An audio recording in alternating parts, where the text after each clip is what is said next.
जय गुरु जी। गुरु जी के चरणों में कोटि कोटि नमन। गुरु जी इस रहमत चैनल पे आप सभी संगत का स्वागत है। इस चैनल के माध्यम से हम सभी संगत के सत्संग को साझा करते हैं। जिस रूप में सत्संग भेज जाते हैं उसी रूप में कोशिश रहती है कि सत्संग आप सभी संगत तक पहुँचाए जाएँ। आप सभी संगत जो भी सत्संग को साझा करना चाहते हैं वो डिस्क्रिप्शन में मेंशन व्हाट्सएप नंबर पे ऑडियो या लिखित रूप से भेज सकते हैं या जीमेल आईडी पे भी भेज सकते हैं। और एक बात मैं संगत जी आप सभी से कहना चाहती हूँ कि सत्संग को अंत तक सुनिएगा, क्योंकि सत्संग हमारी दवाई है। हमें नहीं पता गुरु महाराज किस तरीके से, कौन से सत्संग के माध्यम से कौन कौन से मैसेज हमें देना चाहते हैं या कौन सा हमारा कष्ट काटना चाहते हैं। तो सत्संग को चाहे वो कितना ही बड़ा क्यों ना हो, कोशिश कीजिए कि उसको पूरा सुनिए, क्योंकि वो सत्संग में ही हमारी ब्लेसिंग्स है। तो प्लीज़ कृपया करके सत्संग को बीच में अधूरा नहीं छोड़ें, अंत तक सुनिए और कोशिश कीजिए कि सत्संग को बाकी संगत तक भी हम साझा कर सकें, हम शेयर कर सकें, क्योंकि गुरु महाराज हमेशा से यही कहते हैं कि सत्संग सुनाने वाले का भी भला, सुनने वाले का भी भला, और शेयर तो बिल्कुल करना ही चाहिए, क्योंकि पता नहीं सत्संग के माध्यम से कौन सी संगत का कल्याण हो सके। जय गुरु जी, शुक्राना गुरु जी। जय गुरु जी संगत जी, गुरु जी के चरणों में कोटि कोटि प्रणाम। आज जो मैं आप सभी के साथ सत्संग साझा कर रही हूँ वो हितेश अंकल का सत्संग है, जो कि गुरु जी की पुरानी संगत में से एक है। आइए सत्संग को सुनते हैं। मैं गुरु कृपा के कारण ही जी रहा हूँ। जय गुरु जी। गुरु जी, उनकी कृपा और उनके अद्भुत तरीकों का शब्दों में वर्णन नहीं किया जा सकता। हर पल कुछ ऐसा होता है जिससे हमें लगता है कि हम गुरु जी की शरण में सुरक्षित हैं। 9 जुलाई 2006 को मैं और मेरी बहन गुरु पूर्णिमा के समारोह की तैयारियों में मदद करने के लिए बड़े मंदिर जा रहे थे। हम अपने स्कूटर पर थे और शायद 50 किलोमीटर घंटे की रफ्तार से हम जा रहे थे और बहुत ही बारिश तेज़ हो रही थी। मंदिर से लगभग 7 किलोमीटर पहले स्कूटर नियंत्रण से बाहर हो गया और डगमगाने लगा।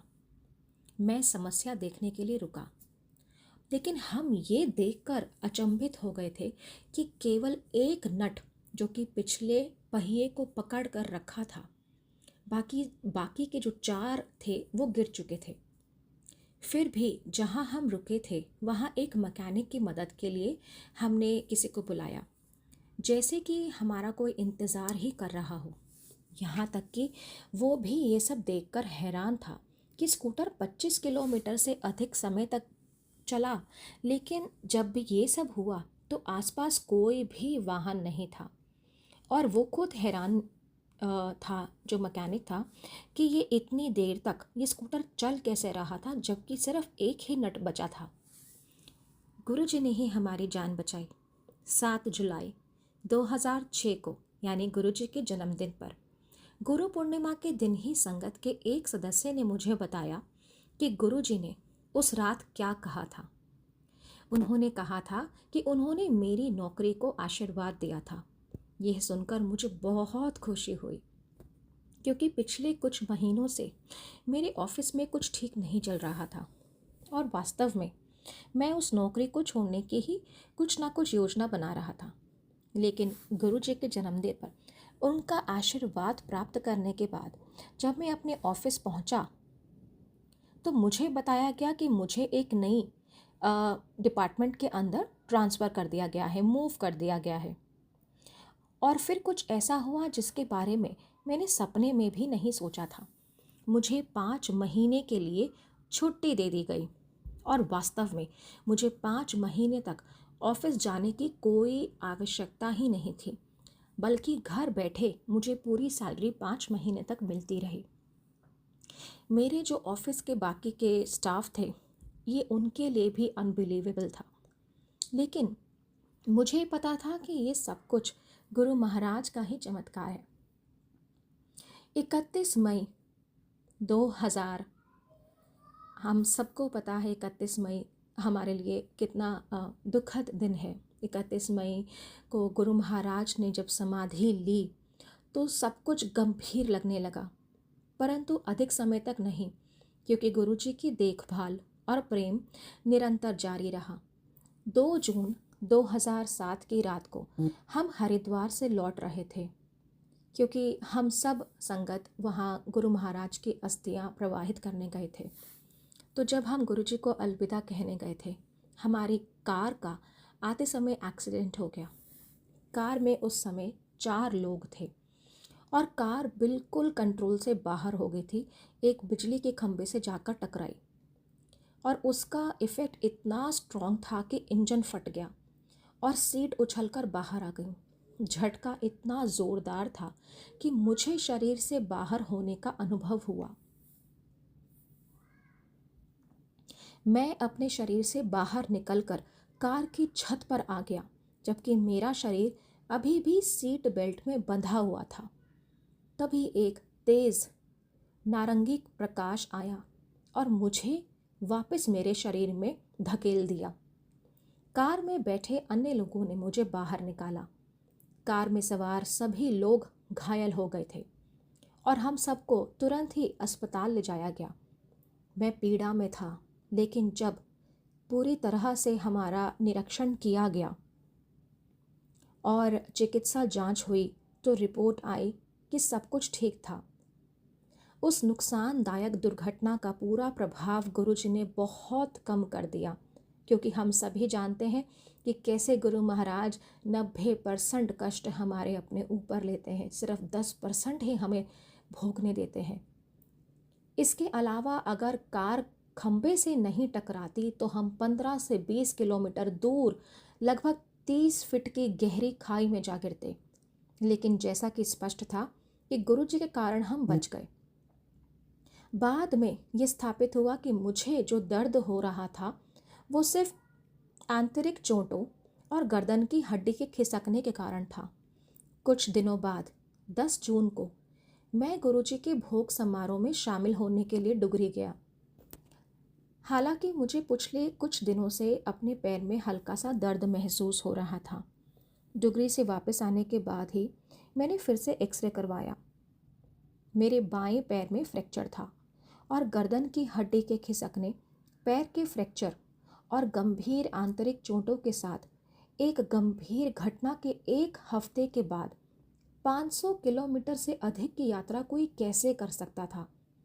इतना ही नहीं, मैंने अपनी यात्रा बिना किसी परेशानी के पूरा की।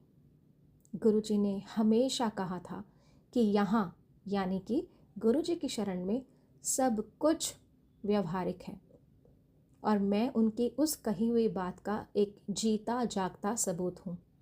मैं सिर्फ उनकी कृपा की वजह से ही जीवित हूँ। मैं गुरुजी के चरणों में एक विनम्र निवेदन के साथ अपने सत्संग को यहीं समाप्त करूँगा कि वो मुझे और मेरे परिवार को हमेशा अपनी सुरक्षा में रखें। एक भक्त, हितेश लाला। जय गुरुजी। शुक्राना गुरुजी। जय गुरुजी। संगत जी, अब जो हम सत्संग सुनेंगे वो एक सचखंड पर दिव्य सत्संग है कि कैसे गुरु महाराज की वाणी जो हम लोगों को कितनी बार संगत को सुनाई देती है, वो वाकई में गुरु महाराज की ही, सचखंड के गुरु महाराज की ही गुरु जी की वाणी है। तो कृपा करके संगत जी इस सत्संग को बहुत ध्यान से अंत तक सुनिएगा। कितनी बार संगत को आभास होता है कि कुछ उनको आवाज़ सुनाई देती है और इनिशियली क्या होता है कि संगत उसको भ्रम समझते हैं अपने मन का। वो सोचते हैं कि पता नहीं किसी की आवाज़ है और वो अनसुना या उसको इग्नोर कर देते हैं, समझ नहीं पाते हैं। लेकिन हमेशा से गुरु महाराज ने यही कहा है कि जब भी तुम्हारे सीधे कान से आवाज़ आए तो वो मेरी आवाज़ होती है, उसे आप कभी भी अनसुना नहीं कीजिए। और जो मन की आवाज़ है वो गुरु महाराज के साथ जब भी आपकी टेलीपैथी स्ट्रॉन्ग होगी तो वो गुरु महाराज का ही दिया हुआ इशारा है। तो इसी से संबंधित अब हम सत्संग सुनते हैं। ये सत्संग जो हमारे साथ साझा हुआ है ये गुरदीप अंकल जी का सत्संग है। तो मैं सत्संग शुरू करती हूँ। जय गुरु जी। शुक्राना गुरु जी। ये एक सत्संग है कि मैं कैसे गुरु परिवार में शामिल हुआ। मेरे घर के सामने गुरु जी का सत्संग था तो टेंट लगाने के लिए लेबर ने खुदाई करनी शुरू की। मैंने मना कर दिया कि मेरे घर के सामने टेंट नहीं लगाएं, क्योंकि मेरे जिस पड़ोसी ने सत्संग किया था, मेरी उनसे कुछ समस्याएं थी, या यूं कहें कि बोलचाल नहीं थी, तो उसने मेरे घर से हटाकर टेंट लगा दिया। शाम को जब सत्संग शुरू हुआ, मैं बाहर खड़ा होकर शब्द सुन रहा था, तो अचानक मुझे आवाज़ आई, तू आ मेरे पास, ना तेरे भाग बदले तो कहियो। मैं एकदम हैरान हो गया, मगर तब भी मैं गुरुजी के सत्संग में नहीं गया। मैं मार्केट जाने लगा और रास्ते में मुझे वहाँ एक अंकल ने रोका और कहा कि चल मत्था टेक ले, लेकिन मैं फिर भी नहीं गया। 1 महीने के बाद मैंने अपनी दुकान का किराया बराबर दिया और जिस दिन दुकान खुली थी उस दिन वो गुरुजी का स्वरूप लेकर मेरी दुकान पर आ गए और उस समय गुरुजी को देखकर मेरी आंखों में आंसू आ गए, जैसे कि वो मेरे को ही कह रहे थे, ले तू ते आया नहीं, मैं ही हुण आ गया। फिर मैंने गुरुजी को माथा टेका और कुछ दिनों के बाद मेरी दुकान में कुछ ऐसा हुआ जिसके लिए मेरे गुरुजी के मन में आस्था शुरू हुई। हुआ यूं कि मेरी दुकान में एक आदमी गुरुजी के स्वरूप को लेमिनेशन कराने आता था। मैं उसे लेमिनेशन करके देता था, मगर उस दिन जब मैं गुरुजी के स्वरूप को लेमिनेट करने लगा, तब अचानक आवाज़ आई, मेरे को मशीन के अंदर मत डाल, मेरे को गर्मी लगती है। मगर तब तक मैं गुरुजी के स्वरूप को मशीन के अंदर डाल चुका था। मैंने जैसे ही मशीन से गुरुजी के स्वरूप निकाले, तो मैं देखकर बिल्कुल हैरान हो गया कि जो गुरुजी के सारे स्वरूप थे वो सब खराब हो चुके थे, क्योंकि जो गुरुजी के चेहरे जो था वो पूरी तरह से प्रॉपर पिक्चर नहीं आई थी। तब मुझे एहसास हुआ कि उस दिन भी जो मुझे आवाज़ आई थी वो मेरे गुरु महाराज की ही थी। आज भी गुरुजी ने अपनी उपस्थिति बताई। उसके बाद मैंने पहली बार जब बड़े मंदिर गया, मैंने माथा टेका, माफ़ी मांगी, नाक रगड़ी और अब मैं नियमित रूप से बड़े मंदिर जाता हूँ। गुरुजी मेरी बहुत मदद करते हैं। शुक्राना गुरुजी, अनंतम शुक्राना, कोटि कोटि शुक्राना गुरुजी। जो भी मुझसे भूल हुई और मैं आपको पहले नहीं समझ पाया, उसके लिए मैं आपसे क्षमा चाहता हूँ। शुक्राना गुरुजी। बहुत ही अद्भुत सत्संग थे दोनों ही आज के संगत जी। और जैसा कि मैंने पहले भी बताया कि कभी भी अगर आपको आपकी अंतरात्मा की आवाज़ आती है या आपको सचमुच किसी आवाज़ का आभास होता है, तो कृपया करके वो आपके ईश्वर, आपके गुरु महाराज, आपकी सुप्रीम पावर गुरु जी की ही आवाज़ होती है। उसे आप बिल्कुल अनदेखा अनसुना नहीं कीजिए। कितनी बार ऐसे होता है कि गुरु महाराज हमें बहुत से इंडिकेशंस देते हैं, हमें हिंट्स देते हैं, लेकिन हम, वो कहते हैं ना, इंसानी बुद्धि है तो हम नहीं समझ पाते। तो लेकिन गुरु महाराज भी 3 बार इशारा देते हैं और उसके बाद में फिर वो भी कहना बंद कर देते हैं। तो 3 बार गुरु महाराज हमें रास्ता दिखाते हैं, हमारा दरवाज़ा जो है ज़िंदगी का वो खटखटाते हैं, और अगर हमने उनकी नहीं सुनी तो फिर तो आगे से गुरुजी भी कहना बंद कर देते हैं। अब ये हम पे निर्भर करता है कि हम पहली ही आवाज़ में अगर गुरु महाराज का आदेश स्वीकार करके सिर माथे जो भी उनकी रज़ा है उसमें रहना सीखें, तो हम सभी की ज़िंदगी बहुत संवर जाएगी। इसी के साथ मैं अपनी वाणी को विराम देती हूँ। ओम नमः शिवाय, शिव जी सदा सहाय। ओम नमः शिवाय, गुरु जी सदा सहाय। जय गुरु जी। शुक्राना गुरु जी।